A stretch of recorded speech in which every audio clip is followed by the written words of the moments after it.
Hello friends, last ક્લાસમાં આપણે the simple present tense વિશે આપણે શીખ્યા હતા. આ સેશનની અંદર, આ વિડીયોની અંદર આપણે ધ સિમ્પલ પાસ્ટ ટેન્સ એટલે કે સાદો ભૂતકાળ આપણે શીખવાનો છે. ખરેખર વાતચીતમાં ખૂબ જ ઉપયોગી એવા આ બે ટેન્સ છે, સિમ્પલ પ્રેઝન્ટ ટેન્સ અને સિમ્પલ પાસ્ટ ટેન્સ. ત્રીજો જો જોવા જઈએ તો ધ સિમ્પલ ફ્યુચર ટેન્સ. આ ત્રણ જે સિમ્પલ ટેન્સ છે કે simple present tense, simple past tense અને સિમ્પલ ફ્યુચર ટેન્સ, આ ત્રણ ખરેખર કન્વર્સેશનમાં ખૂબ જ એનો ઉપયોગ થાય છે. તો મિત્રો, આપણે આ વિડીયોને ધ્યાનથી જોઈશું, છેલ્લે સુધી નિહાળીશું, તો આ ટેન્સ વિશે આપણને તમામ વસ્તુ અહીંયા આપણને આવડી જશે. એની ફર્સ્ટ ઓફ ઓલ આપણે એની ડેફિનેશન જોઈશું કે the simple tense is used to express an action or event that started and finished at the definite time in the past. The simple past tense is used to express an action or event that started and finished at the definite time. Definite time એટલે કે ચોક્કસ સમયે કોઈ પણ ઘટના પૂર્ણ થઈ હોય. એનું ગુજરાતી આપણે જોવા જઈએ, ગુજરાતીમાં એની ડેફિનેશન જોવા જઈએ તો વીતી ગયેલી વાત રજૂ કરવા, એટલે કે ભૂતકાળમાં થઈ ગયેલી ઘટના કે વાત રજૂ કરવા સાદો ભૂતકાળ વપરાય છે. આ વિડીયોમાં આપણે શું જોવાનું છે એ મિત્રો આપણે પહેલાં જોઈ લઈએ કે યુઝ ઓફ ધીસ ટેન્સ, આ ટેન્સનો ક્યાં ક્યાં ઉપયોગ થાય છે, ક્યારે એનો ઉપયોગ થાય છે. Second one is signal words of this tense. આ ટેન્સના સિગ્નલ વર્ડ કયા છે, એવા કયા શબ્દો છે જેનાથી આપણને આ ટેન્સ ઓળખાઈ જાય. ફોર એક્ઝામ્પલ, લાસ્ટ આવેલું હોય કે last Sunday, last week, last month કે યસ્ટરડે આવેલું હોય તો આ સિગ્નલ વર્ડ કહેવાય કે જેનાથી આપણને ખબર પડી જાય કે આ ભૂતકાળ છે. Third one is construction. Any formula આપણે જોઈશું. યુઝ ઓફ ડીડ, જે હેલ્પિંગ વર્બ છે ભૂતકાળનું, માત્ર ને માત્ર ડીડ, જે આપણે સાદા વર્તમાનકાળમાં જોયું હતું, ડુના બે ભાગ ડુ અને ડઝ, થર્ડ પર્સન સિંગ્યુલર સાથે ડઝ આવતું, બાકીનામાં ડુ. પરંતુ આ સિમ્પલ પાસ્ટ ટેન્સમાં તો બિલકુલ અઘરું છે, સહેલું છે કે માત્ર ડીડનો જ આપણે યુઝ કરવાનો છે. એનું આપણે ઇન્ટ્રોગેટિવ સેન્ટેન્સ જોઈશું, નેગેટિવ કન્સ્ટ્રક્શન જોઈશું અને સાથે સાથે અંતમાં WH ક્વેશ્ચનનો અભ્યાસ કરીશું એક્સરસાઇઝ સ્વરૂપે. તો શરૂઆત કરીએ છીએ આપણે. તો સિગ્નલ વર્ડ્સ આ ટેન્સના કયા કયા છે? વન્સ એટલે એક વખતે.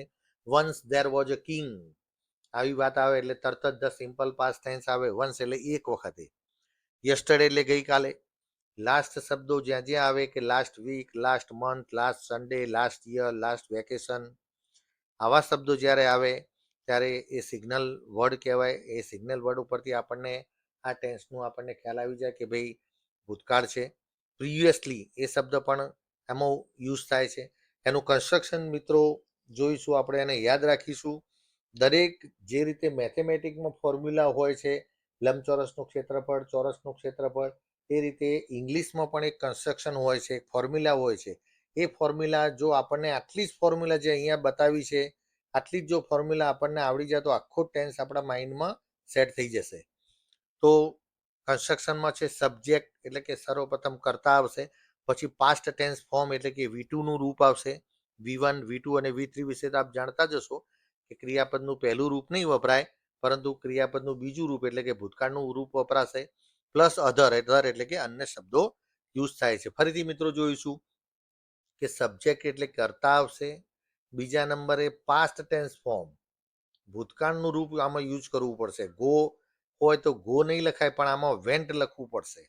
અને અધર, દાખલા તરીકે ફોર એક્ઝામ્પલ હું કહું કે હું સ્કૂલે ગયો હતો, તો અહીંયા કર્તાની જગ્યાએ આપણે આઈ લઈએ. ભૂતકાળનું રૂપ જે ગો, જે મૂળ રૂપ છે એનું ભૂતકાળનું રૂપ આપણે શું થાય મિત્રો? વેન્ટ.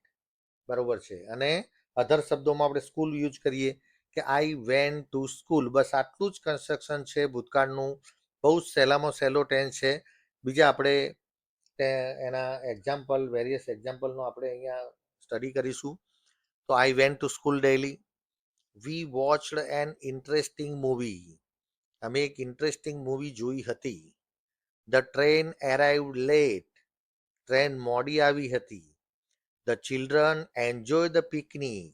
બાળકોએ પિકનિકની મજા માણી. I met my old friend last week. ગયા અઠવાડિયે હું મારા એક પુરાના મિત્ર, જૂના મિત્રને મળ્યો હતો. The baby slept peacefully. તો બાળક શાંતિથી ઊંઘી ગયું હતું. Raj and Maya prepared a project. Raj અને માયાએ આ પ્રોજેક્ટ બનાવ્યો. હવે અહીંયા સિંગ્યુલર પ્લુરલમાં બધામાં જ ડીડ યુઝ થવાનું છે. જે વખત આપણે સાદા વર્તમાન કાળમાં જોયું હતું કે ફક્ત હી સી ઇટમાં ડ જ આવે, બાકી બધામાં ડુ આવે. પરંતુ એવું છે નહીં. અહીંયા ભૂતકાળમાં તો તમામ જે છે સર્વનામ અથવા તો નાઉન એ બધા સાથે ડીડનો યુઝ થશે. હવે આપણે ફોર્મ ક્વેશ્ચન યુઝ કરવા છે, આપણે ફોર્મ ક્વેશ્ચન બનાવવું છે, પ્રશ્નાર્થ સ્વરૂપમાં ફેરવવું છે. પ્રશ્નાર્થ સ્વરૂપમાં ફેરવવા માટે આપણે અહીંયા ડીડ સહાયકારક ક્રિયાપદનો ઉપયોગ કરવાના છીએ. તો મિત્રો ખૂબ ધ્યાનથી જોજો, તો તમને પ્રશ્નાર્થ, જે સાદા ભૂતકાળનું પ્રશ્નાર્થ કેવી રીતે બનાવવું એ તરત જ આવડી જશે. એનો યસમાં અને નોમાં શોર્ટ આન્સર કેવી રીતે આપવો એ પણ આપણે અહીંયા જોઈએ. તો ફર્સ્ટ સેન્ટેન્સ છે, દે વિઝિટેડ ધ મ્યુઝિયમ યસ્ટરડે. તેઓએ ગઈકાલે મ્યુઝિયમની મુલાકાત લીધી હતી.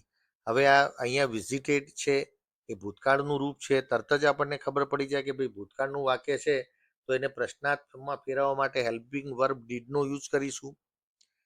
Did they visit the museum yesterday. જ્યારે પણ ડીડનો ઉપયોગ કરીશું ત્યારે વિઝિટેડનો જે ઈડી છે, V2 ફોર્મ છે, એ V2 ફોર્મ નીકળીને V1 ફોર્મ આવશે. આ ખાસ યાદ રાખવાનું કે ડીડ વડે જ્યારે પણ આપણે પ્રશ્નાર્થ બનાવીએ ત્યારે, કેમ કે એક વાક્યમાં ભૂતકાળ બે વખત વાપરી શકાય નહીં. ડીડ આમે ભૂતકાળ છે, માટે આપણે જે ભૂતકાળનું રૂપ છે એને હટાવીને V1 રૂપ મૂકી દઈશું. તો દે વિઝિટેડ છે તો એનું આપણે વિઝિટ કરી દઈશું. દે વિઝિટેડ ધ મ્યુઝિયમ યસ્ટરડે. તો એનો પ્રશ્નાર્થ બનાવવું છે, તો did they visit the museum yesterday. જવાબ જો યસમાં આપવો હોય તો યસ દે ડીડ. નોમાં આપવો હોય તો નો દે ડીડ નોટ. સેકન્ડ વાક્ય છે, ધ ટીચર પ્રેઇઝડ ધ વિનર. તો પ્રશ્નાર્થ એનું બનાવવું છે, તો did the teacher praise the winner. જવાબ યસમાં આપવો હોય તો યસ હી ડઝ, અને નોમાં આપવો હોય તો નો હી ડઝન્ટ. ઓકે. હવે આગળ જોઈએ એનું નેગેટિવ રચના. નેગેટિવ રચના પણ બહુ જ સહેલી છે. ડીડનો પણ આમ જ ઉપયોગ કરવાનો છે, ડીડ નોટનો, અને મૂળ ક્રિયાપદ મૂકી દેવાનું છે એટલે નેગેટિવ બની જશે. પહેલું જોઈએ, રમ્યા સ્પોક ઇંગ્લિશ ફ્લુએન્ટલી. રમ્યા સ્પોક ઇંગ્લિશ ફ્લુએન્ટલી. હવે એનું નેગેટિવ બનાવવું છે, તો રમ્યા ડીડ નોટ. અહીંયા રમ્યા પછી ડીડ નોટ મૂકીશું. રમ્યા ડીડ નોટ. હવે ડીડ નોટ મુકાઈ ગયું એટલે સ્પોકનું આપણે કરવું પડે સ્પીક. V1 રૂપ એટલે કે મૂળ ક્રિયાપદમાં એને તબદીલ કરવું પડે. તો Ramya did not speak English fluently. બીજો સ્પેલિંગ સેન્ટેન્સ છે, the shopkeeper gave the discount. તો શોપકીપરે ડિસ્કાઉન્ટ આપ્યું હતું. હવે નકારમાં બોલવું છે કે નહોતું આપ્યું, તો ધ શોપકીપર ડીડ નોટ, ગેવનું કરીશું give. The shopkeeper did not give the discount. ત્રીજો શબ્દ છે કે teachers explain the topic clearly.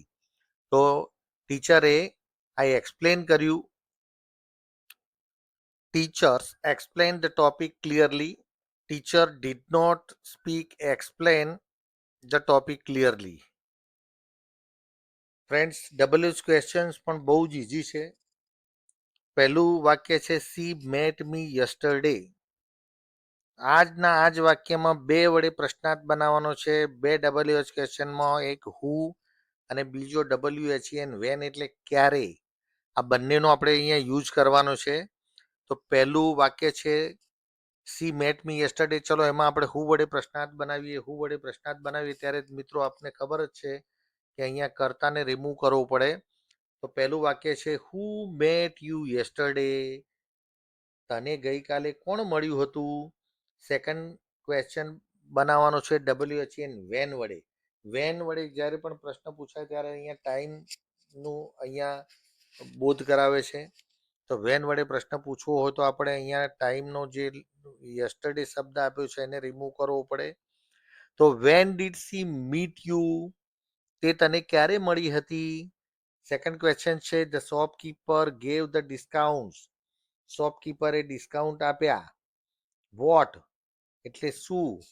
તો શું આપ્યું શોપકીપરે? તો પ્રશ્ન આવો પૂછાય છે, what did the shopkeeper give?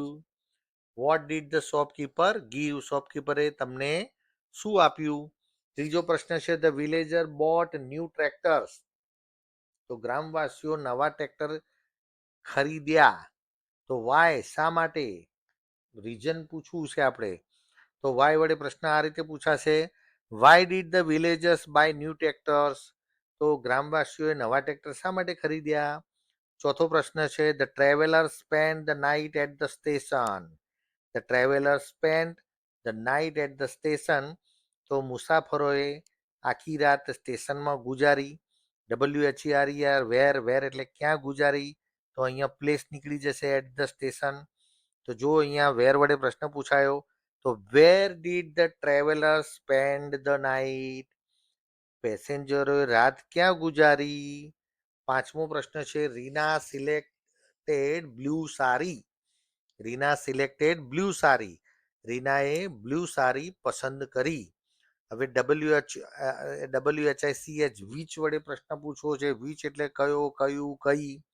તો જ્યારે આવો પ્રશ્ન પૂછાય ત્યારે આપણે એવું પૂછવું હોય કે રીનાએ કઈ સાડી પસંદ કરી, તો આપણે અહીંયા વિચ શબ્દ WH ક્વેશ્ચનનો યુઝ કરવો પડે.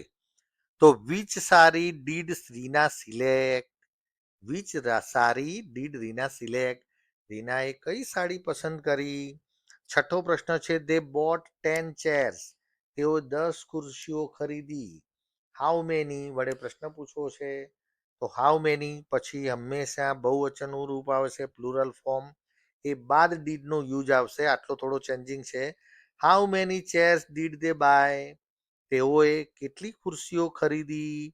તો હાઉ મેની વડે પ્રશ્ન પૂછવામાં આવે ત્યારે હંમેશા હાઉ મેની પછી પ્લુરલ ફોર્મ આવે છે, પછી ડુડ, ડઝ કે ડીડ જે પણ યુઝ કરવો હોય. તો અહીંયા મિત્રો આપણો અહીંયા જે સિમ્પલ પાસ્ટ ટેન્સનો વિડીયો અહીંયા પૂર્ણ થાય છે. Please watch this video again and again and learn it. ફરીથી મિત્રો જ્યારે જ્યારે તમને થોડો ઘણો ખ્યાલ ના આવ્યો તો ફરીથી એ વિડીયો જોજો, બરોબર છે. અને જો અમારી ચેનલને હજુ સુધી આપે જો સબસ્ક્રાઈબ ન કરી હોય, અવારનવાર આવા તમામ ટેન્સોના આ વિડીયો આપના સમક્ષ મૂકવાના છે. તો મિત્રો આપને એક વિનંતી છે કે અમારી ચેનલને આપ સબસ્ક્રાઈબ, લાઈક જરૂર કરજો, તો આપને નિયમિત આ વિડીયો આપના સુધી પહોંચતા રહેશે. Okay, thank you very much. જય જય ગુરુવી ગુજરાત. જય હિન્દ.